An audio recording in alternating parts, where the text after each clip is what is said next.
Book one is all about the bookstore ride for the last 40 years, and today I have my special guest. She is spiritual teacher, life coach, and a mom of two, no other than Miss Erica Ballard. Thank you for having me. I'm so glad to be here today. Welcome to Book 101, Miss Erica, and can you please introduce more about yourself?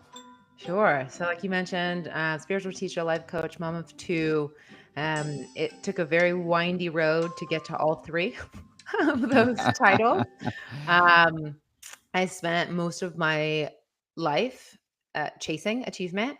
So, looking for jobs, titles, money to bring me the peace and happiness and joy that I really wanted. But every single time I achieved whatever it is that I wanted, I never felt that way. And so I went on a journey to figure out how to feel how I want to feel. And what I've come to is that we give it to ourselves when we remember what we really are. So my language would be, because I know we're going to talk about A Course in Miracles as a child of God. You could say you're a spirit having a human experience, whatever. When you remember that, you can step into how you want to feel, and you don't need all of the things around you. The irony being that once you start to feel how you want to feel, all of the things that you want magically appear. Magically appear. Miss Erica, you already know what to do. I hope you hear it. Can you tell us this phrase of yours?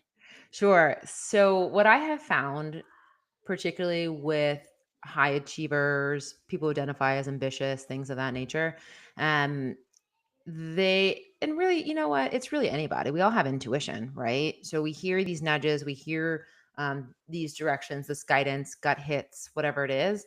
And often we downplay it or often we ignore it. And what I do in my work is make you not ignore it, right? These things, they pop up for a reason. They're there to provide you direction on where to go or what to look at. And so, what we do together is we hear what's coming up for you, what's peeking out, and then we take action on it because this life, in my, according to my beliefs, is yours for the taking. So these nudges exist. And when you follow and trust in a way where you're not grasping, a lot of really cool things can happen. Cool things happen. I like that. Cool. I want the coolness happen to me. Totally. Miss Erica, let's talk about A Course in Miracle. And A Course in Miracle emphasizes mind training through daily lessons. How does this structured practice actively rewire subconscious patterns compared to other transformative books you've encountered? Yeah. Great question. So this book, it broke my brain, is what it did. That's how it rewired subconscious programmings in different ways. I'll give a little story about this book because I think it's helpful. And it's really common for people who find their way to A Course in Miracles. So, the woman I heard it from, her name is Karen Kenny. And she will tell you that it took her two or three reads, like two or three like physical pickups to read the book. Same with me. I found the book, I started to read it. I mean, it really didn't make sense to me. So I like shut it and hid it away. At some point, I did that and I could not find the book again. I must have done it like two or three times. And I went to go find the book again and I couldn't find it. And it was so funny because the book was right behind me in like a basket that I found when I was moving. But it was so jarring to my senses. The first few times I tried to read it, I couldn't. And so that's why I share it broke my brain. So the reason that this book for me and for those who read it is um, helpful in the subconscious rewiring is twofold. One, it breaks apart what you thought was real. So the idea, of Courses in Miracles, a big piece of it is like this world is an illusion, right? Which is very hard for us to wrap our head around. But if you follow quantum physics and believe in those type of things, it's like, right, this is not actually matter. Most of this is energy. And so, anyways, it shares that, and it moves you to understand um, why it's an illusion, and that you're in charge of the illusion, and that you get to choose, which then, so that's the first part. And the second part is that mindset training. So the idea that you can keep coming back to the language I'll use is your true nature, to love. So you always have the opportunity to come back to love, because it's love or fear. And when you choose love, you can see correctly. And so because of that, you're relying on, when we do a lot of subconscious training, which I love, but we are relying only on ourselves.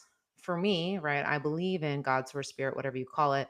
And so, this type of training, when we choose love, we're also working with our consciousness, with a higher power, to enable that shift. And because of that, I have found, anyone who studies this, myself included, you can move a little bit quicker in the rewiring process. Interesting, Miss Erica. Very well said, and thank you so much for sharing your knowledge and wisdom to the world. Neuroscience shows the brain receives a neural pathways. How does ACIM's teaching on forgiveness and releasing fear specifically target this resistance? So how does it stop the neural pathway from Yes. yeah. So great question. So when we think about the brain, the reason thoughts have the power that they do is we give it to them. So a thought will come in, and as long as it keeps coming in and you keep using it, your brain will keep sending it to you. So it'll just keep sending the signal over and over to, worry about it. Worry is big, right? So worry about a specific thing, or to obsess about someone's behavior, or obsess about what you wish would happen, right? And so your brain will keep sending it over as long as you keep using it. To break the pattern, you have to stop the thought and the feeling that comes with it. And to stop the feeling, and you have to do it over and over and over again, because when you do that, it signals to the brain, oh, this is not a helpful thought. But 9 times out of 10, you've got to fill the space in. So if you're going to stop a dominant neural pathway, you need to create a different one, right? And so the Course in Miracles, the forgiveness lens, so the idea that you are perfect, a perfect soul, right? That you are perfect and whole, and so am I. And when you're being a jerk, when you're doing things that maybe I don't like, um, we are not what we really are. And so what forgiveness does, it sees you in who you really are. And as a result, then I can see myself as who I really am, which is, again, like a piece of the creator, right? If you believe these things. And that enables me to step back into love, see the truth, and then make decisions from it. The reason this matters from the dominant pathway piece is when you stop the thought and then use the Course in Miracles forgiveness and say, oh, everything's perfect. I am love. I am completely taken care of, right? I forgive you and me Yes. for not seeing us for what we really are, right? This is now the dominant thought pattern that comes through. So you're saying, you're starting to then build that. So every single time you stop your old, you're putting in this new, and then this becomes the predominant way you see the world. And that is why I love the Course in Miracles and how it works in the subconscious mind training, is it gives you a different way to think about what is happening. It shifts your perspective, and it works with your brain chemistry and the human part of us that says, okay, this is how our brain works. I can choose to not think this thought and think this other thought. And in that way, you are then reclaiming your identity and shifting in to being the love that you are.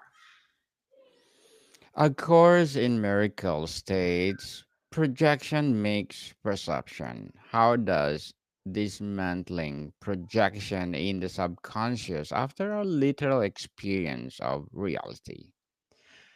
So, forgive me, you said perception, Projection. projection, Projection. what? Projection makes perception. Ah, yeah. Okay. So we all, I mean, if you've gone to therapy, any time in your life or read any self-help book, right, we hear often that the world is our mirror. And so that's all it's saying. It's saying that if you come into this world or to this situation, I should say, full of fear, it's going to be mirrored back at you. Right. So if I Yes. come in, and we've seen it, if you get in your car angry, the amount of people that you experience cutting you off, driving too slow, right? Making the wrong decision, you can't unsee it. But if you go into your car and you say, I'm going to get there and I'm going to have a good time getting there, you you're not mad at the Corolla that cut you off. Like, you are super chill about the red light. You're not in a hurry, right? Because you've already made the decision that this is what it's going to be like. And so that's what it's saying, is that however you enter a situation is going to be mirrored back at you. And so, going back to the neuron conversation, the brain conversation, when we can shift and start to be intentional and then make it our default about coming into a situation with an open heart, with love, with whatever your language would be, then that can be mirrored back at us. And it's really important, because when we go in and try to have these difficult conversations, we're often ready to fight. I'm sure you've experienced this, where you get really mad at somebody and you go in and you go to yell at them and they just go, I'm sorry. And you're completely deflated. Like, you're like, oh, and it just puts out everything. And you can be that all the time for people when you are actively choosing love, choosing to be that projection. Miss Erica, beyond A Course in Miracles, what core subconscious rewiring tools appear across transformative texts like Byron Katie Injury or Toll's Presence? Where does A Course in Miracles diverge? I would say the only place it truly diverges is who it's written by. So this is again, it's up to you if you want to believe it. I'm so indifferent, like, as long as you get to a place of love. But this is a channeled work of Jesus. So it is written in that lens. It's written in a very Christian lens. It is not Christian. In fact, the person who made A Course in Miracles popular is a woman named Marianne Williamson. Most people know her from her run for president, but in the spiritual community, we know her as a Jewish woman who really got A Course in Miracles famous. Um, and so I would say the only really big difference is how it's written, because when you go through all of these spiritual texts, at the end, they're all saying kind of the same thing, right? Like, this isn't real. Your thoughts are making you askew. Look at your thoughts and accept them, and then make a different decision. They're all saying that. Or they'll say your feelings, or something of that vein. So I love it because it speaks to my intellectual brain. This is 619 dense pages of text, plus a workbook that is 365 lessons long, not pages, lessons. So another probably 600 pages. It is, for me, helpful because I love to read. I love to know. I crave the truth. And so this fed my intellectual brain. But some people don't need that. Some people need a 100-page book and it makes sense. And man, I wish I was that person. Man, I wish I was that person, but I'm not. So it took me about 1,200 pages, read twice, for it all to really, really sink in. Well, thank you so much again for sharing your understanding A Course in Miracles, Miss Erica. And as a spiritual teacher and life coach and mom of two, what are your short term and long term goals? What are my short and long term goals? Yes. My short term goals are to I- enjoy my summer. I have a 1 and a 4-year-old, and I want to be really present this year with them. I want to really enjoy my time with them. And I want to, from a work perspective, really teach these teachings on a much, in a way that allows me to be with them and support what I know is very important to me, but also one of my gifts, right? Which is explaining very complicated information. Long term, I mean, if we're going to shoot, like if we're going to shoot, right? I would love to write a book. I mean, that's part of why why I read so Yeah. much, right? I'd love to write a book, but more a novel than like another self-help book. I don't think we need another spiritual text or self-help book, but something that we can actually absorb and it fits story-wise. I'd love to do that. And I'd love to be teaching on bigger stages one day. Looking forward for that, Miss Erica, and good luck to your goals. Thank you. And you are most welcome to come back once you publish your book. Thank Let's you. celebrate. Let's celebrate. And as a spiritual teacher, life coach, what are your piece of advice to those people out there want to be a teacher, a life coach? The I hate this advice, but I think it's really good. If you want to teach algebra, you got to know algebra. So a lot of people who are going out into the coaching, the spiritual space, they've spent, I've been in this for almost a decade. So I've I've learned a lot, but I know that now, and with good reason, people are coming into a space after going through one thing and they're saying, okay, I can teach on this thing. And there is truth to that. Your experience is very, very valuable. But if you want to get at the level that I want to get at, and probably they want to get at, you got to really know algebra if you're going to teach it. Like you go deep, learn it all, and learn what's true for you. So it's not just what's in a book, although that matters, but you want to take what's in a book and you want to pair it against your own knowing so that you really understand what algebra means to you, what it is, so that you can teach it in a way that is truly authentic to yourself. Thank you for your advice, Miss Erica, and I hope people will follow you. I hope they will empower or what will be your advice. And A Course in Miracles calls forgiveness undoing. How does this differ from cognitive behavioral therapies or CBT, restructuring of thoughts? Sure. It, A Course in Miracles, the reason it makes me laugh is because I love CBT. I love all of that. But what A Course in Yes. Miracles does is it says enough with all the brain candy, enough with understanding, enough with trying to analyze, enough with trying to dissect. Just choose love.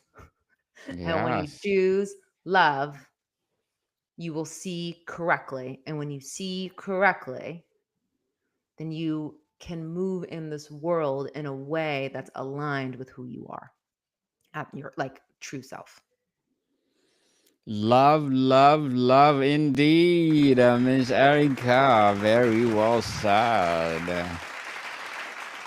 Is A Course in Miracles ego synonymous with deeply enhanced subconscious loops?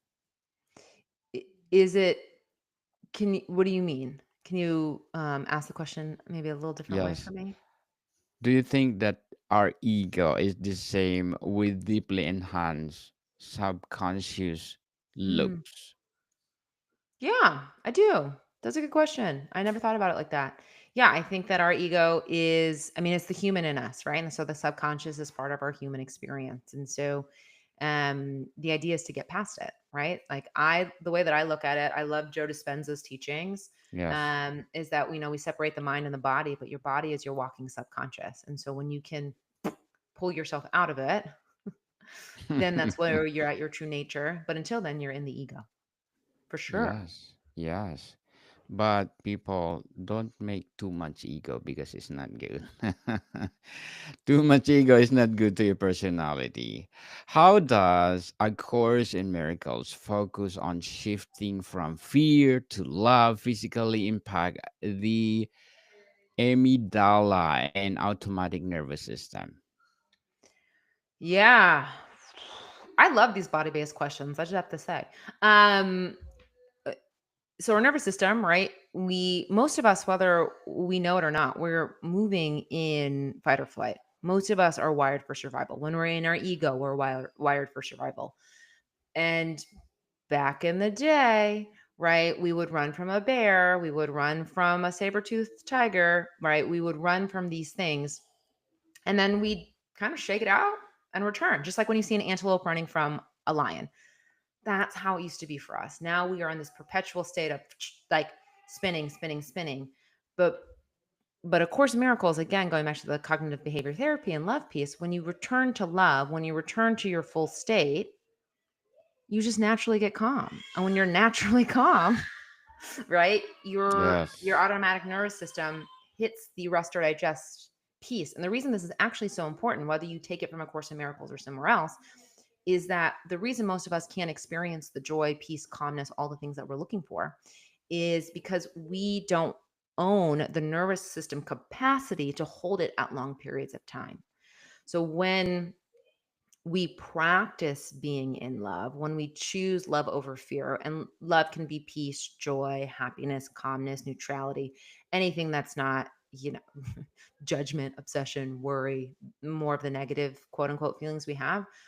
When you sit in that, you're essentially building the nervous system capacity to hold it, and then you're teaching your nervous system and your body this is a safe feeling, so that it will go after things and be able to sit in things like that. And in the Course of Miracles, it teaches, right, love, love, love. It teaches you essentially to always choose that, so that your body can normalize that, and so that you can continue to go after it.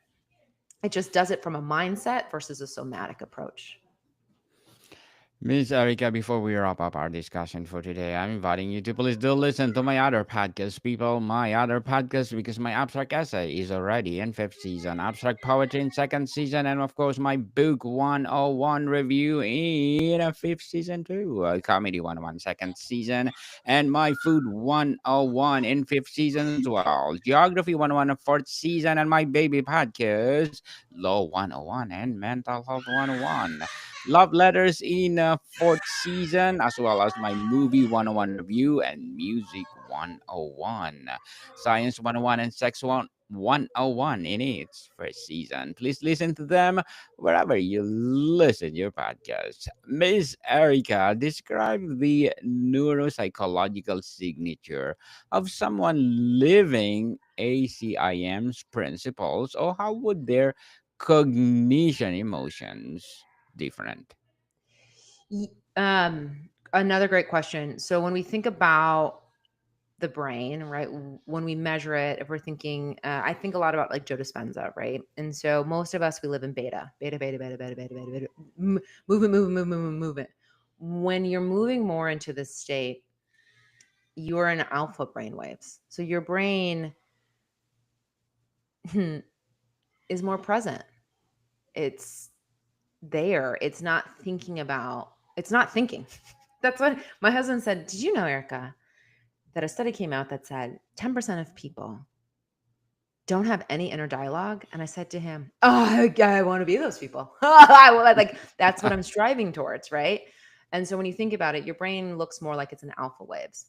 When you're in the meditative state, right, and you're really going deep, it's going to look gamma. It's going to look crazy jumbled, right? It's going to look like beta 6,000 times plus. But that means that you're, super connected and in the quantum and doing all the things. But in your day to day life, it's going to look like alpha waves. But it is a journey to get there. I think most of us in this space are working towards that, and it's going to take quite a while to get there. And there's nothing wrong with being beta and teaching and doing all those things, but like your downtime, your non-teaching time, your you know, I don't even say non-work time, but like non-interactive with other people time is just going to be quite alpha. Miss Erica Ballard, thank you so much for sharing your knowledge and wisdom to the world. So, can you please invite our listeners to support your advocacy as well as your business itself? Sure. So to find out more about me, you can visit my website, which is here, ericaballard.co, not com, C-O, not C-O-M. I'm very active on TikTok at Erica Ballard _, and you can find me on LinkedIn as well. Yes, people, let's support Miss Erica Ballard because if you support her, more and more and more empowering coaching to come, more and more empowering advocacy to come. And we are looking forward for that book, Miss Erica. Please do come over and let's talk about on Book 101 review. So, Miss Erica, thank you so much for your time. Thank you. Bodycon people, see you soon.